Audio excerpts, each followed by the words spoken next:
Les contaremos la historia del suceso realizado por jóvenes pertenecientes a grupos de delincuentes en San Juan Opico, El Salvador.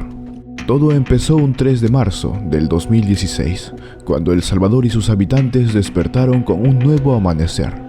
Como cualquier otra mañana, todos empezaron a alistarse para realizar un día más de labores y como todo salvadoreño trabajador, muchos de los habitantes salían a ganarse el sustento de cada día para llevar a su familia.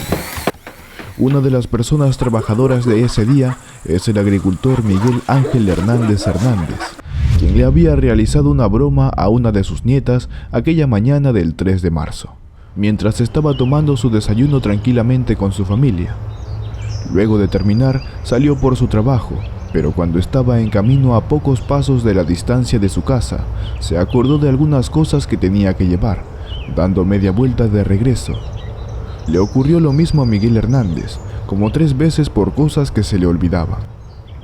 Miguel Hernández es un agricultor corralero en una propiedad del caserío La Flor, cantón Agua Fría, en San Juan Opico, donde había vivido desde hace casi 40 años de su vida. Unos días antes le había prometido a su esposa María que le ampliaría el corredor de la casa. Lo último por lo que Miguel había regresado a su vivienda fue por un machete que utilizaba en su trabajo.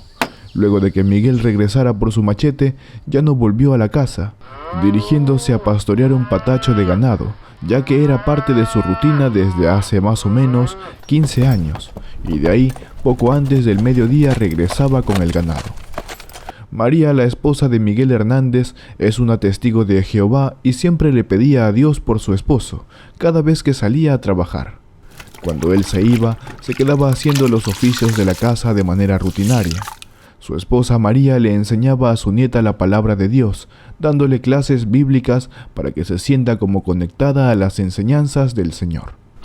Siendo el mediodía, María escucha sobre una balacera que estaba ocurriendo por donde estaba su esposo, y de repente comenzó a oír y ver cómo varios carros repletos de policías y soldados se estaban dirigiendo a San Juan Opico.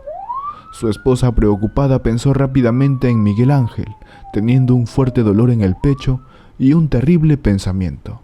María no estaba equivocada con lo que sentía, porque su amado esposo Miguel Ángel fue asesinado por los pandilleros que atacaron el lugar, pensando que él había presenciado el brutal ataque que le hicieron a los obreros.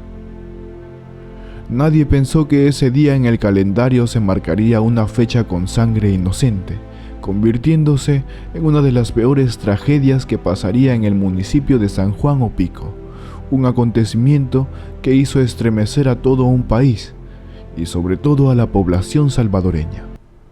Ya todos en el país conocen la guerra interna que existe entre las pandillas del Mara Salvatrucha, mejor conocida como el MS-13, y a sus rivales la pandilla 18, revolucionarios y 18 sureños, una rivalidad que ocasionaría una de las peores masacres cometidas en la historia de El Salvador, marcando de esa manera a su población salvadoreña, una vez más dejando a las familias destrozadas por las pérdidas que recibe de parte de los integrantes de esas bandas criminales. En San Juan Opico se encontraban 8 hombres quienes eran trabajadores subcontratados para una empresa distribuidora eléctrica salvadoreña. Ellos habían sido enviados a este caserío a realizar excavaciones para colocar postes del tendido eléctrico. La mayoría de estos hombres eran el pilar de sus hogares, quienes se encargaban de llegar el sustento a sus casas, donde casi todos tenían hijos menores de edad. Los empleados de la empresa ganaban entre los 11 y 15 dólares diarios. En el caso de los jóvenes, Gerson Carias y Eric Durán tenían apenas 4 días de haber sido contratados para la empresa por medio del primo de ambos, Marvin Durán, quien laboraba para la empresa Edesal desde que tenía 18 años de edad. Gerson Carias estaba por cumplir 27 años de edad el 11 de mayo de 2016 y a pesar que tenía poco tiempo en la empresa trabajando, ya estaba haciendo planes con los 11 dólares que recibía a diario por su trabajo. No hacía mucho que se había puesto a convivir con una joven de Villa Coisnahuat, del departamento de Sonsonate, lugar donde él también vivía junto a su madre, quien les había dado un espacio pequeño para que hiciera una casa con láminas usadas y plásticos negros. Los familiares de los primos Durán aseguran que la falta de trabajo en Cuisnahuat hacía que los jóvenes no rechazaran ninguna propuesta de empleo, aunque eso implicara viajar a grandes distancias. Todos los trabajadores de la empresa Edesal eran conscientes que no tenían ninguna prestación laboral e incluso los trabajadores sabían que tampoco recibirían ningún tipo de seguros. Ese día, los integrantes de la pandilla 18 revolucionarios llegaron a San Juan Opico, territorio perteneciente a su peor enemigo, los maras salvatruchas, con la intención de buscar guerra e ir en busca de los miembros de la mara contraria. Los integrantes de los 18 revolucionarios idearon un plan para eliminar a sus enemigos y cobrar venganza por la pérdida de un miembro de su pandilla. Los 18 revolucionarios decidieron quedarse a acampar de un día para otro en San Juan Opico, para tomarlos de sorpresa y así terminar con su enemigo contrario. Pero al llegar el día, los miembros de los 18 revolucionarios no hallaron a ningún integrante de la mara salvatrucha, motivo por el cual los miembros de los 18 revolucionarios quedaron fastidiados al no lograr su propósito. En esa misma mañana se encontraban también por la zona otros empleados con los nombres de Miguel Ángel Hernández, José Alonso y Carlos López. Los tres eran agricultores y jornaleros, quienes residían en el caserío La Flor, quienes salieron esa mañana, como todos los días, a buscar el sustento para sus hogares. A través de las redes sociales se difundía un video rápidamente que contaba con duras imágenes. Aquel video causaba indignación al ver de tal manera como a 8 personas le quitaban la vida sin ningún remordimiento. Los integrantes de los 18 revolucionarios trataban de generar la idea que los miembros de la mara salvatrucha habían ocasionado el crimen contra los trabajadores. Samuel Durán, un hombre de avanzada edad, acababa de realizar sus tareas agrícolas mientras se disponía a almorzar cuando de repente recibió una llamada telefónica de una persona que no entendía bien lo que decía, ya que era una voz entrecortada que le informaba que su hijo y a 2 de sus sobrinos les habían cegado la vida en San Juan Opico. Al señor Samuel Durán se le erizó la piel por tremenda noticia porque no solo su familia fue víctima del atentado, sino que había otras 5 personas más involucradas que son compañeros de trabajo de su hijo y sobrinos. El señor Durán y sus hermanos se trasladaron hasta el caserío Las Flores del cantón Agua Escondida para saber qué había pasado con sus parientes.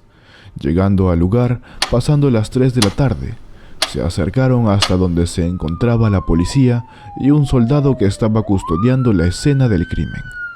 La familia Durán quería comprobar si realmente sus familiares, Marvin Durán de 27 años, Eric Durán de 24 y Gerson Carias de 28, se encontraban incluidos dentro del grupo de víctimas, ya que tenían conocimiento de que eran 8 las personas quienes 9 días antes habían empezado a trabajar en la zona para el proyecto de mejorar el suministro de energía eléctrica, y tan solo 2 de ellos tenían solamente una semana de trabajar para la empresa. Pero la familia Durán lamentablemente se dio con la noticia de que sus familiares habían sido víctimas de los pandilleros y cegados por ellos. Las víctimas que acompañaron a los miembros de la familia Durán dejan a sus hijos sin un padre y a una madre sin su hijo, ya que ellos eran los que llevaban el sustento económico a sus hogares. Lamentablemente esa misma mañana, a otras 3 personas que trabajaban realizando labores agrícolas y jornaleros, desafortunadamente al ser testigos de lo ocurrido, fueron atacados recibiendo el mismo destino. Una de las víctimas era don Miguel. Su esposa María nos comenta que al pasar el mediodía le estuvo realizando varias llamadas al teléfono, pero él no contestó ninguna de sus llamadas. Al no tener noticias de su esposo, decidió salir a buscarlo junto a sus 3 hijas, ya que él nunca se demoraba en llegar a casa. Al percatarse que varios vehículos entraban y salían del lugar, le pareció muy extraño el movimiento que había, ya que no era normal en la comunidad. De pronto, mientras seguía caminando para ir en busca de su esposo, alguien le comunicó que habían cegado a varias personas arriba y es ahí cuando la señora María se comenzó a preocupar y junto a sus hijas aceleraron el paso hasta llegar al terreno donde don Miguel se dedicaba a pastear el ganado, pero encontraron una cinta amarilla que les impidió el paso. Se acercaron a uno de los agentes de la policía para que les brindaran información. El oficial le explicó lo que había ocurrido en el lugar, y doña María no lo podía creer, y a la vez ella misma se decía que no era posible que su esposo sea una de las víctimas, porque él conoce los terrenos, hubiera corrido. No creía que lo hayan agarrado, si él era inocente. Al pasar de las horas, otras personas se hicieron presente al lugar de los hechos en busca de sus parientes que no habían regresado a casa y habían salido a trabajar desde muy temprano. Ellos tenían el presentimiento de que algo malo les había ocurrido. Una más de las víctimas afectadas por lo ocurrido fue el caso de la madre de Jonathan Castellanos, de 25 años de edad, quien comenta que su hijo tenía tan solo 7 días de haber sido contratado por la empresa. Su madre recuerda entre lágrimas que entre las 5 de la mañana su hijo se había despedido de ella y le dijo que en la tarde regresaría dando un beso de despedida, y al salir de la casa ya lo estaban esperando 7 compañeros de su trabajo, junto al motorista que los trasladaba al cantón Agua Escondida. La persona encargada de la cuadrilla de trabajadores relató que justo ese día de lo ocurrido, él se encontraba realizando unos proyectos en el occidente del país, hasta que recibió una llamada a las 9:45 de la mañana del supervisor de la empresa que los contrata, informándole que los trabajadores no se encontraban en su lugar de trabajo y que solo veía los cascos regados a lo largo de la vereda. De inmediato el jefe de las víctimas deja sus labores y se dirige a San Juan Opico. Mientras se trasladaba, comenzó a realizar varias llamadas, pero nadie respondía, comenzando a preocuparse de que algo les haya pasado. Su corazón comenzó a acelerarse porque ninguno de los empleados tomaba la llamada. Y era algo inusual, porque ellos siempre contestaban o le devolvían la llamada. Pero esta vez todo era diferente. Al llegar a la zona se encontró con el lugar lleno de decenas de policías y militares que se encontraban por cielo y tierra, que realizaban inspecciones en busca de los responsables. Hasta ese momento, el reporte policial muestra que las víctimas fueron ejecutadas con escopetas y armas de 9 milímetros. Pero que también utilizaron machetes, confirmando así las autoridades. Según el director de la policía, atribuyó al ataque a una pandilla quien afirmó que en el cantón Agua Escondida, semanas antes, se había generado varios hechos violentos, ocasionados por la Mara Salvatrucha. Pero lo curioso es que las personas afectadas por lo ocurrido no estaban ligadas a ninguna estructura delincuencial, pensando que quizás una de las 11 víctimas se encontraba ligadas a estas estructuras, y para no dejar evidencia, todos perdieron la vida. Una de las otras hipótesis que manejó la policía es que ellos no solicitaron permiso para trabajar en la zona, pero fue descartada. Las 11 víctimas del lamentable hecho fueron Eric Moisés Durán, Nicolás Asensio, Marvin Durán Santos, José Espinosa Beltrán, Francisco Ábrego, Gerson Carias Murcia, Jonathan Castellanos, José Martínez Navarro, Miguel Hernández Hernández, Carlos López Rafael y José Hernández Mengíbar, de las cuales 8 personas eran trabajadores de una empresa subcontratada por una distribuidora de energía eléctrica, y ese día llegaron al caserío La Flor, del cantón Agua Escondida, para realizar excavaciones y así colocar postes del tendido eléctrico. Las últimas 3 personas que lamentablemente también fueron víctimas eran unos agricultores y jornaleros que realizaban labores agrícolas en el sector. Casi todos eran los únicos encargados de llevar el sustento económico a sus hogares y dejaron en la orfandad a varios menores de edad. Por otra parte, la fiscalía intenta probar quiénes son los responsables mostrando un testigo criteriado a quien se le conoce con el nombre de Islámico, quien al dar su testimonio comentó: matamos a gente que no era, que no andaban metidas en nada. El Islámico incriminó a 7 de sus compañeros a cambio de beneficios penales, acusados de cometer la masacre de San Juan Opico, relatando que un día antes de la masacre, su jefe, José Alfredo Valle Landaverde, conocido como Coche, convocó a 16 miembros que habitan en el Cantón Primavera, llamándolos para vengar la pérdida de sus compañeros, llegando el 2 de marzo, caminando entre matorrales y veredas, ubicándose así al lugar conocido como La Coyotera, parte límite entre Quezatepeque y San Juan Opico, pasando la noche ahí, y luego a las 4 de la mañana retomaron el camino hacia el cantón Agua Escondida, en busca de la pandilla contraria.